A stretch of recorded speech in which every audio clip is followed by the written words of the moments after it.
Good evening, everyone. This is Edna Hall, and I'm happy to be here with you today to tell you about an area that I found interesting, and that's the reporting of qualitative research. The problem originated from my something I noticed in the work that I was doing. Enjoying my work as a peer reviewer for several journals. What I noticed was that I was not was reading qualitative research, but uh, without any manuscripts being approved. Now, they weren't manuscripts I had written, but manuscripts in my that I was reviewing as a peer reviewer. Um, so the thesis behind this is, or the problem behind this is, I try to put it in a scholarly format, which is what I do, a PhD. So the problem was, while qualitative research has grown to be defined as a credible form of inquiry, the reporting of qualitative research lags far behind than quantitative research. Um, it turned out to be a question that I was asking myself. Well, I have reviewed over 200 journal manuscripts. Why are there more quantitative studies reviewed than qualitative? So, therefore, I decided to launch a presentation. I submitted a request to do a presentation with a name, actually for 2020, but we all know what happened. And so the purpose of this project is the purpose of this presentation is to dialogue on the challenges and reviewing and publishing qualitative research. And my reflections on um, of the problem, I look back at my own reviews, some of the reviews I had done, and I selectively pulled out several comments that I had made that gave me some ideas to what's going on, and perhaps maybe I was too deep in my thoughts or my critiques of qualitative research, and I listed some of those comments. For example, I don't hear the voices of the participants. That's something in qualitative research. You listen to the voices. Another comment is there is not very much to learn when findings from a qualitative study avoid a participant voices. Another comment, participant body language, facial expressions, and our voice tone normally captured during an interview are notably absent in this manuscript. That was another comment I had written. And then yet another comment was, why am I only hearing the voice of one participant when data collection indicates focus group interviews were conducted?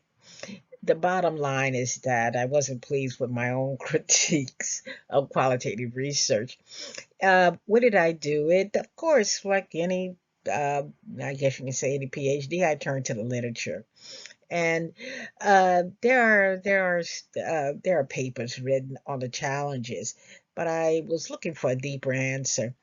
And through my search in the literature, what I found was that a new publication that kind of opened up my eyes. It was actually published by the American Psychological Association. It's the 7th edition of APA. Something new I wasn't aware of was that I should have known because I'm a staunch uh, doctorate dissertation chairperson. But the 7th edition was the first publication where APA published standards on the reporting of qualitative research. It caught my attention, so it was something new. But anyway, I began to look at the standards, and what I pulled away, well, there are a lot of standards, but some major points that I pulled away was the importance of recognizing the fact that there are new qualitative research design approaches that are coming out. Yes, that are used out there. Some of the older designs are still there, but there are new emerging designs. I grew up at a time when working on my dissertation, we had four primary designs that were looked at in qualitative research: case studies, um, grounded theory, phenomenological, and ethnography. We have newer designs out there. One that I can think of offhand is descriptive qualitative research. Narrative is another one that I'm aware of or familiar with. But what APA is saying, because there are variations, there is no one size fit all approach for the reporting of qualitative research. And that's a point I had to accept, to understand that my way of the the standards that I looked for the reporting of qualitative research, those steps that reflected the qualitative research process. Um, you're not going to always see those steps. They do differ. They differ in terminology, results versus findings. Um, but anyway, what APA is saying, what the authors who worked to put those standards together, and one of them was John Cresswell, who is one of the a famous methodologist of qualitative research. But what he's saying is there is flexibility that's needed in the critiquing of qualitative research, and understanding that there is no one size fit all approach. Um, we have to work as authors, peer reviewers, and editors to ensure alignment between the research report and the approach that was used. So something interesting that I thought would share with my colleagues at a name. Other takeaway points, implications for authors.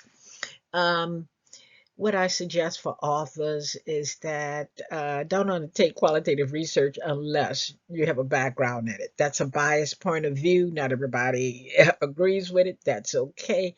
But qualitative research is very distinct, and the only way I learned it was taking coursework in it, coursework in how to collect qualitative data, how to analyze that qualitative data, how to report qualitative data. Anyway, authors should be aware of the standards of how to report qualitative research when you're submitting to a journal.